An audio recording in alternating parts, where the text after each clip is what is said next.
Hello friends, welcome to my channel.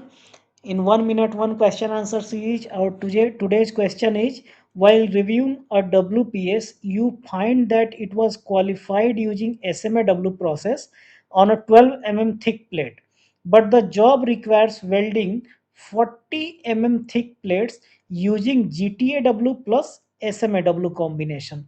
The correct action is.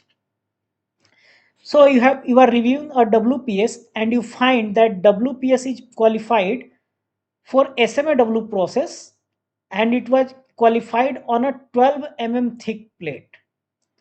Now the job requires welding of a 40 mm thick plate, and also the process is also different, means process is GTAW plus SMAW. Initially the WPS was for SMAW, but the job requires GTAW plus SMAW with 40 mm thick plate.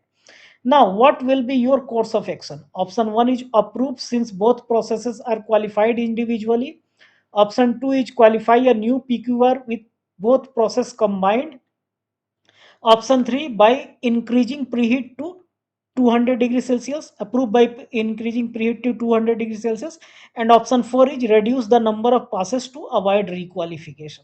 So friends, the correct answer is qualify a new PQR with both processes combined. You need to qualify a new PQR because the WPS is qualified with SMAW process, and you cannot change the welding process without supporting PQR. And there is also one more thing, that the thickness is also varying. See, whenever a WPS is qualified, the qualification range will be 5 mm to 2T, means if it is more than 5 mm. So the qualification range for this WPS will be 5 mm to 24 mm. Means if the if you have to do the job even with SMAW, then also this WPS will not be qualified. Why? Because it falls outside the thickness range.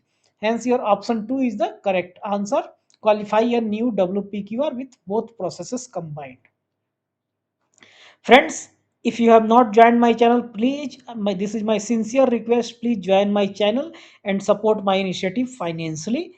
And we have come to an end of our today's video. Please give your valuable feedback and suggestions. Thank you very much.